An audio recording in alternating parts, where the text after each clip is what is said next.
Здравствуйте! Мокрота в легких – это бронхит. Бронхит бывает острый и хронический.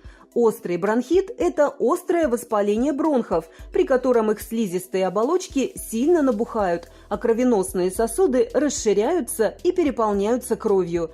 Такие изменения бронхов вызывают сильный кашель, сопровождающийся болью в груди и отделением мокроты. Острый бронхит может продолжаться несколько недель. Если болезнь не лечить, то она переходит в хроническую форму. При этом воспаление прогрессирует, затрагивая все более глубокие слои бронхов и даже легкие. Хронический бронхит характерен постоянными приступами кашля, не проходящими в течение нескольких месяцев и повторяющимися в течение нескольких лет. Народное лечение бронхита и сильного кашля. Народные средства при бронхите очень эффективны, но принимать их нужно часто и до тех пор, пока не пройдет кашель. Возьмите 3 зубка чеснока, натрите на мелкой терке и выжмите сок. Смешайте 1 чайную ложку чесночного сока с 1 стаканом теплого, не горячего молока. Накройте крышкой и дайте настояться 5-10 минут. Принимайте теплым 2-3 раза в день, по половине 1 стакану. Рекомендуется при кашле для отхождения мокроты, а также как общеукрепляющее средство.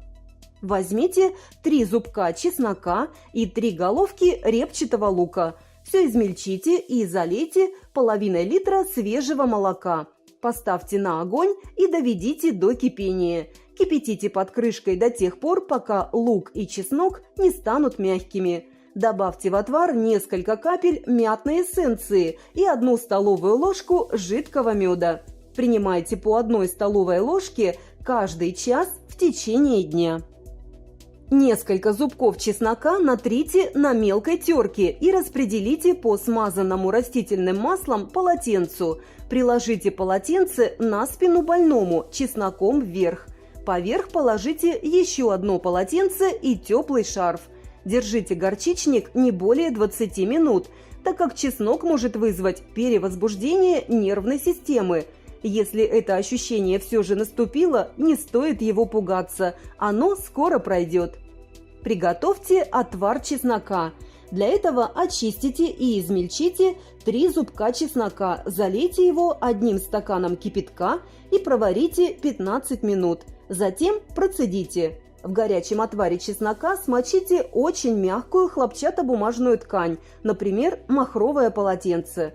Хорошо отожмите лишнюю жидкость и наложите ткань на грудь или спину, предварительно смазав кожу эвкалиптовым маслом. Поверх положите кусок полиэтилена или клеенки, а на нее теплую, не горячую грелку. Держите припарку 15-20 минут. Измельчите 3-4 зубка чеснока и залейте половиной стакана теплой воды. Накройте крышкой и настаивайте в течение 30 минут. Затем процедите и вылейте настой в чайник. Добавьте половину литра кипятка и сразу же делайте ингаляции. Можно приготовить раствор для ингаляций в эмалированной кастрюле, а еще лучше в глиняном горшке. Дышите чесночными парами 5-10 минут. Возьмите 1-2 головки чеснока, очистите и измельчите их так, чтобы вся масса занимала половину стакана. Переложите чесночную массу в эмалированную кастрюлю и залейте жидким медом, пока он не покроет весь чеснок. Нагрейте эту смесь на маленьком огне, помешивая до получения однородной массы. Снимите с огня и через несколько минут вновь нагрейте, не доводя до кипения. Затем немного остудите и процедите. Храните сироп в холодильнике, согревая его перед употреблением. Давайте детям с 3-летнего возраста по 1 чайной ложке каждый час. Взрослые могут принимать этот сироп по 1 столовой ложке каждый час. Перед употреблением убедитесь, что у вас и ваших детей нет аллергии на мед. Бронхит хронический. Собирать фиалки, подснежники утром, пока солнце еще спит. Хранить в темном месте, сушить в тени. Заваривать 1 столовую ложку сухих цветков на стакан кипятка. Делаем 15 минут водяную баню. После того, как отвар остыл, процеживаем. Пить 3 раза в день по половине стакана. Маленьким детям добавляют сироп, сахар. Это отличное противовоспалительное средство. Можно использовать для полоскания горла.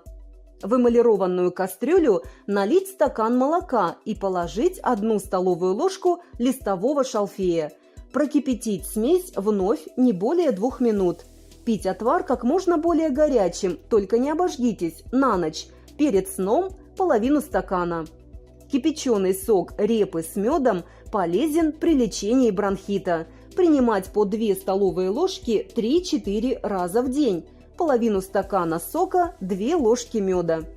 Натереть черную редьку и выжать сок через марлю. Хорошо смешать сок с медом и пить перед сном по 4 столовые ложки и утром по 3 столовые ложки. На 2 крупные редьки 3 столовые ложки меда.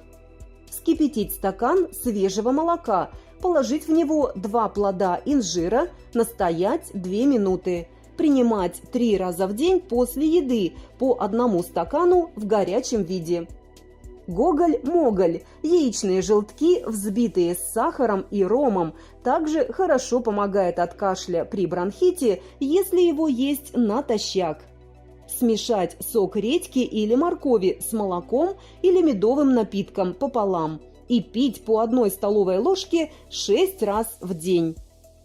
Смешать 2 столовые ложки непастеризованного сливочного масла, 2 желтка свежих яиц, 1 чайную ложку пшеничной муки и 2 чайные ложки меда. Принимать внутрь по 1 чайной ложке много раз в день. Весной от кашля полезно пить березовый сок или сок кленового дерева с молоком.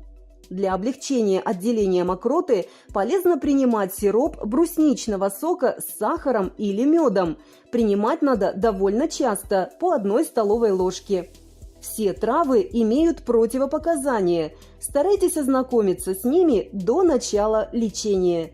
Проявляйте заботу о себе и будете здоровы!